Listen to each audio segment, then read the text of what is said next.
Assalamualaikum warahmatullahi wabarakatuh. Back to my channel Oja Henna. Halo, apa kabar teman-teman semuanya? Aku doakan semoga sehat selalu, lancar rezekinya dan pastinya berkah.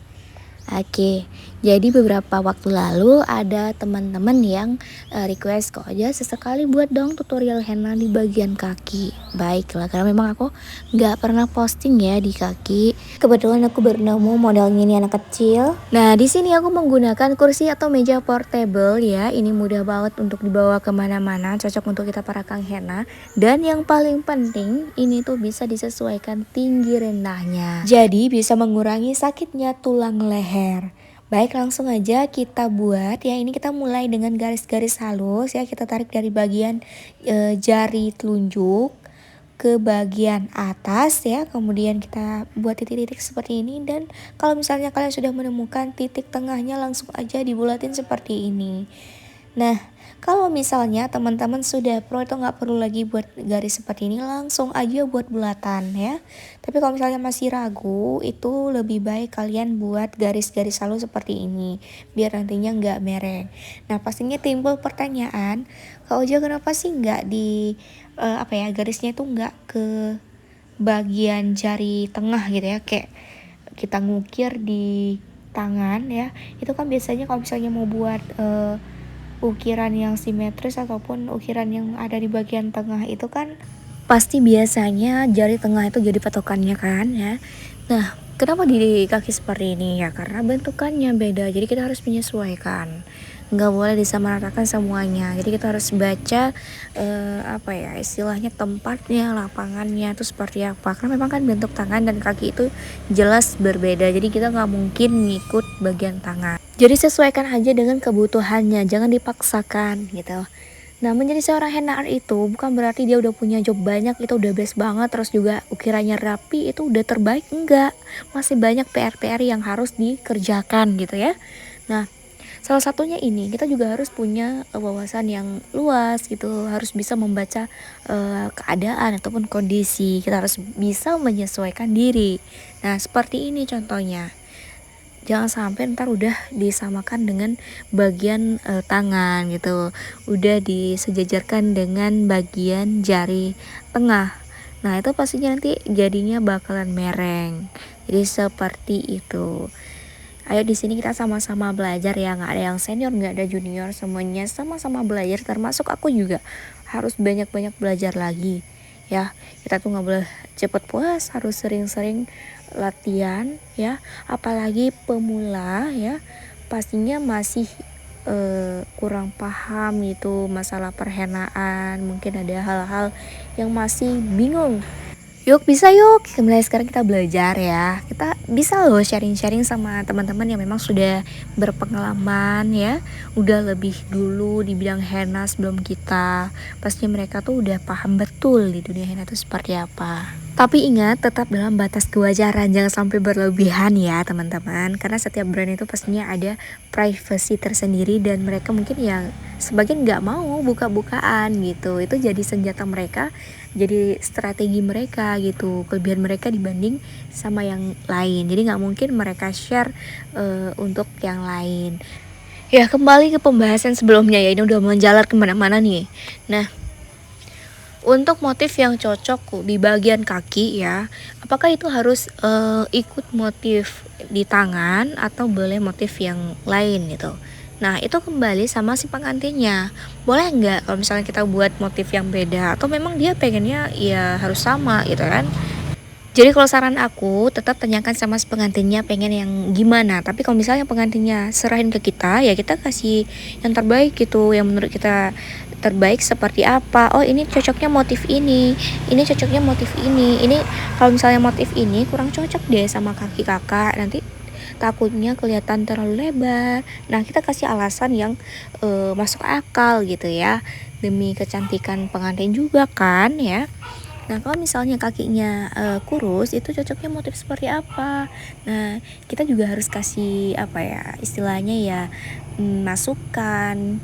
Karena memang kita kan lebih berpengalaman sama pengantinnya. Tapi kalau misalnya pengantinnya tetap aku pengennya seperti ini. Oh ya udah, kita ya sebagai orang yang dibayar ya pakein aja gitu kan. Yang jelas kita juga udah kasih masukan bagusnya itu seperti apa.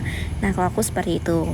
Jadi sebelumnya aku berusaha jelasin dulu, Kak ini kalau misalnya kaki kakak kan agak berisi, kurang cocok dia kayaknya kalau misalnya kita pakai motif ini, nanti kelihatan terlalu lebar gitu ya. Nanti pasti kadang-kadang pengantinnya ya oh ya dek, yaudah gimana yang bagus aja deh sama adek kan gitu. Tapi kalau misalnya pengantinnya tetap kekeh, oh nggak apa-apa dek, kayaknya kakak lebih suka kayak gini, it's okay, ini kan it's my dream gitu ya. Ya udah kita ikut aja, kita itu kan orang yang dibayar untuk mewujudkan impiannya si pengantin ini gitu. Jadi ya dengan senang hati aku tetap bakalan ikut juga kemauan dari si pengantin ini. Jadi tetap kasih masukan terbaik untuk pengantinnya ya. Nah ini paling cakep kalau misalnya ditambahin tuh seperti ini ya.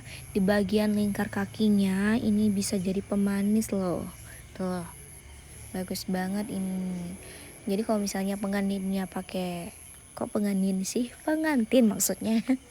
Nah kalau misalnya pengantinnya pakai sendal ya, di bagian inilah yang bakal kelihatan dari samping, kiri, kanan gitu ya, belakang juga ini bagus banget. Nah disinilah nampak pengantinnya gitu. Coba deh ntar kalau misalnya kalian ada pengantin yang pakai di kaki, cobain pakai di bagian lingkar kakinya juga seperti ini tuh, beda kan dari yang lain. Untuk motifnya sih terserah mau ikut seperti aku atau mau buat yang lain, kayak daun-daun gitu juga keren. Cuman memang kalau misalnya di Aceh itu motif yang ini kayak bestseller banget gitu ya. Kalau lihat motif ini kayak langsung keluar nih, oh ini Aceh gitu. Tuh. Bagian tersulitnya itu ya pas di sini nih. Tuh, ini agak capek banget ya, apalagi kalau misalnya tempatnya itu agak sempit. Tuh ini perjuangan banget sih, kadang harus duduk di bawah kursi gitu. Apalagi kalau misalnya pengantinnya tuh agak susah diarahkan, itu ya lumayan kaku ya. Tuh lihat nih, harus pintar-pintar nyambungnya tuh ya. Agak susah sih ini sebenarnya, gampang-gampang susah, dibilang susah enggak juga ya, lumayan, tapi enggak mudah juga tuh. Tapi hasilnya itu memang jatuh hati ya, padahal gitu-gitu doang tapi kayaknya manis banget tuh. Kebiasaan ya kalau di sini, kalau misalnya nggak pakai di pinggiran kaki itu pasti pulangnya ditanya, dek ini belum siap ya gitu ya sama ibu-ibunya. Kalau pengantinnya sih bodo amat kan, karena emang udah versi modern pemikirannya. Tapi kalau misalnya ibu-ibu apalagi yang memang apa ya, masih kental banget sama adat, itu pasti ditanyain, dek ini kok di sini nggak dipakein sih. Nah kalau aku sih langsung, kadang-kadang aku langsung pakai aja deh daripada nanti ditanyain lagi, jadi aku langsung pakai aja gitu. Tapi ada juga memang sebagian pengantin kurang suka gitu, tapi kebanyakan pada suka sih setiap buat. Ini bagus banget ya yang ini katanya gitu. Nah untuk bagian kakinya ya, di sini aku cuman pakein dedaunan gitu. Aku kurang suka kalau misalnya buat bunga-bunga yang terlalu berat gitu ya, karena kan jari kaki itu lebih pendek ya.